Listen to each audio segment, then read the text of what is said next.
не! Изглежда, че Марго е сериозно разстроена от нещо. Спешно се нуждаем от подкрепления. Хей, Уенсдей! Не е време за танци. Ние трябва да спасим Марго. Давай, няма време за губене.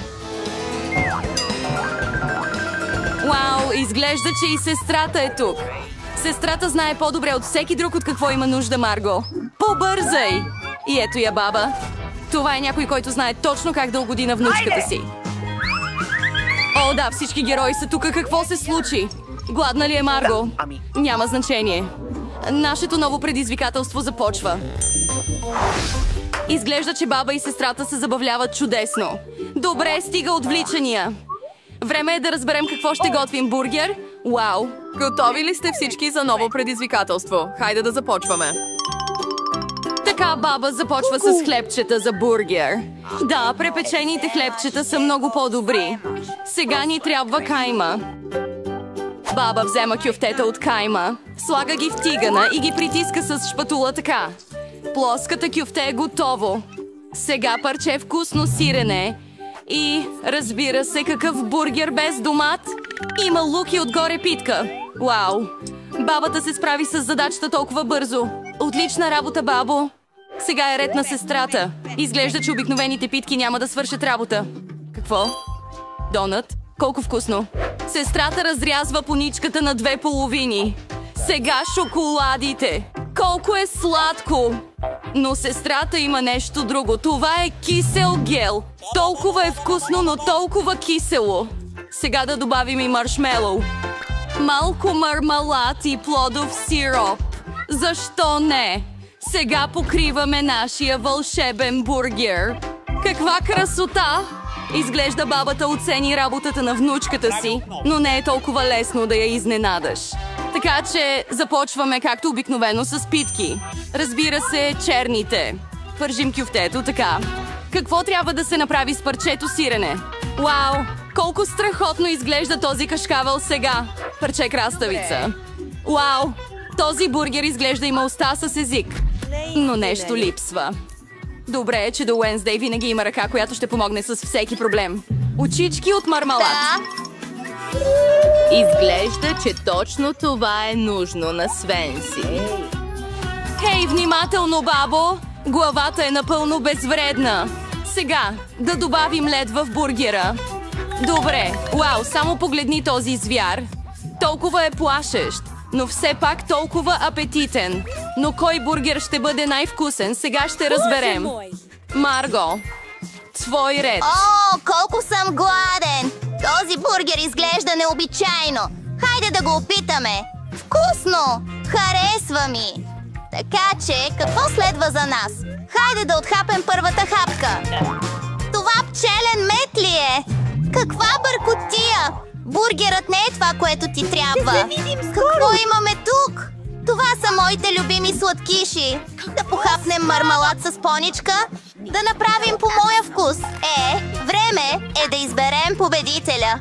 И това е този бургер. Да, това е нашия победител. Вау, поздравления за Уенсдей. Само на мен ли ми се струва или тя се усмихва? Уенсдей се усмихва. Вау! Опа, това изглежда, че някой се притеснява. Изглежда, че сестрата и ръката са намерили общ език. О, време е ръката да се прибере от дома. А за нашите герои е време да приготвят ново ястие.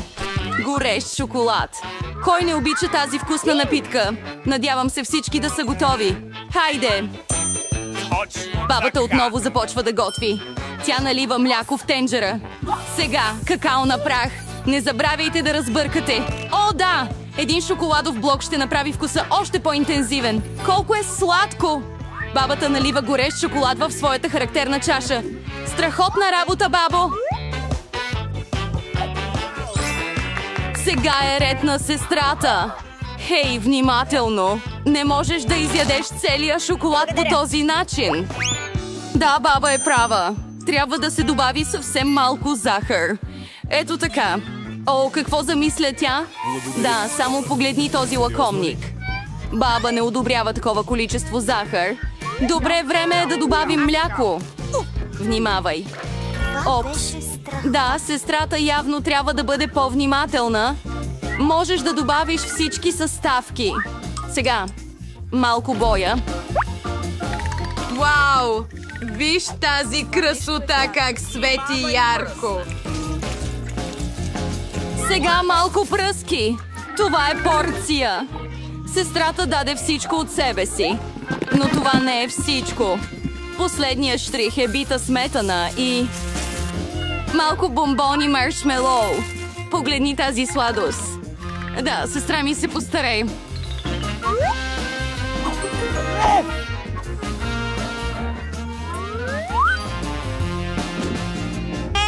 Твой ред е, Уенсди.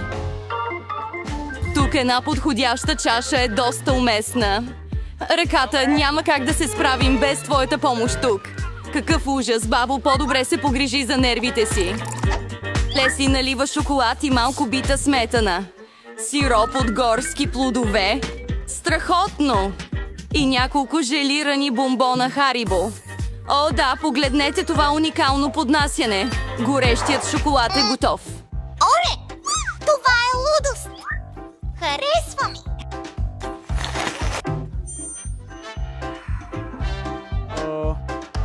О! И продължаваме! Това е горещ шоколад от баба. Страхотно! Какво е това? Изглежда странно, но нека опитаме. Не е зле. И победителя е...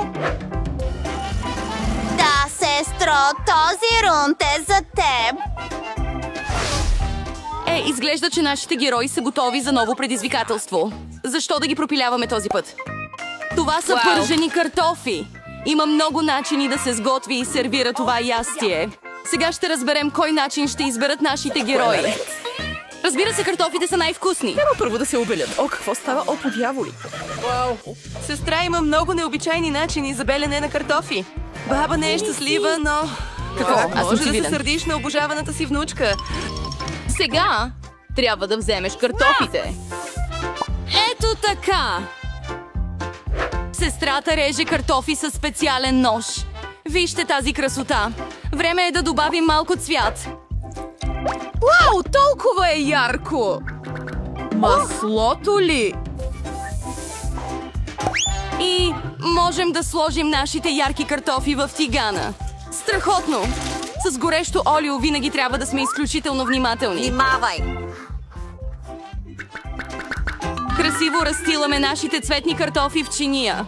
Сестра ми получи толкова ярки пържени картофки. Баба предпочита по-класическа версия на ястието.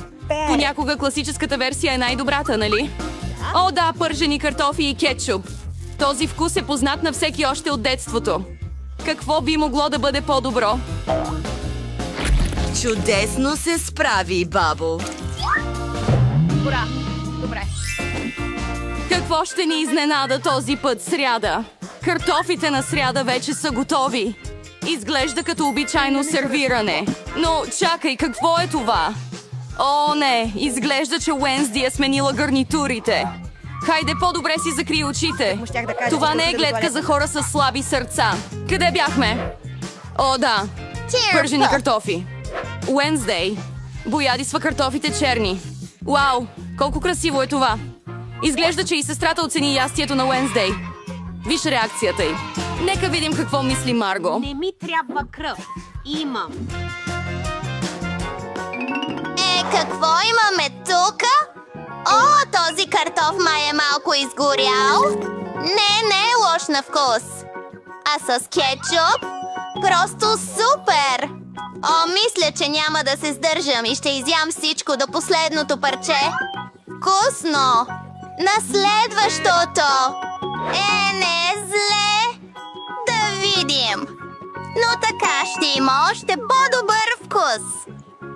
Довиждане! Здравейте, картофи! Ще ви изям. Мисля, че хапнах малко повече от нужното, но има още трето ястие. Какво красиво ястие!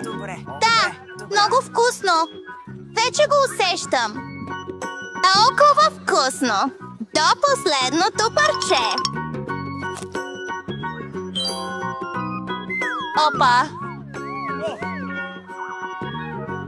Не дей се тревожи, добре съм! Хора, готови ли сте за следващото предизвикателство? Хайде да видим! Палачинки! О, колко са вкусни! Надявам се нашите герои да знаят как да приготвят това чудесно ястие. Има толкова много начини. Да започваме! Баба, както винаги, взема първата си кулинарна атака.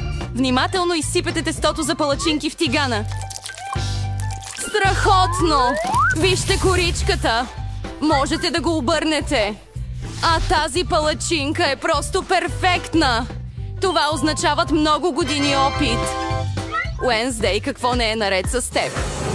Изглежда, че не можеш да го направиш без помощта на ръка. Черен вратовръзка. Разбира се. Кой се съмняваше? Днес е сряда. Това е Цвят. Хей, изглежда, че тя се увлече малко. Добре, нека се върнем към нашите палачинки. Вау! Това всъщност е красиво. Да, черната храна винаги изглежда толкова стилно. А кой е вашият любим цвят? Оставете своите предложения в коментарите и може би в следващото видео ще го направим. Междувременно, сестрата изглежда има нещо интересно на ум. Вау, това вече не е палачинка, а цял шедьовър. Някак си този цвят не иска да излиза по никакъв начин. Какво ти е? Напълни се! Ох, това беше бързо попадение в окото. Надявам се, че всичко е наред с нашата сестра. Да, всичко е наред. В този случай най-важното е да не се предаваш. Въпреки всички трудности, нали? Разбираме го. Вау! Това е еднорог! Само погледнете тази красота! Да, в такива моменти.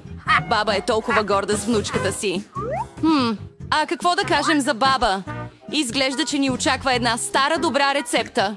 Палачинки с масло и кленов сироп. От това слюнката тече веднага. Мисля, че палачинките на Уинстън също са големи. Да, изглеждат необичайно. Сряда като любимия и сироп от горски плодове.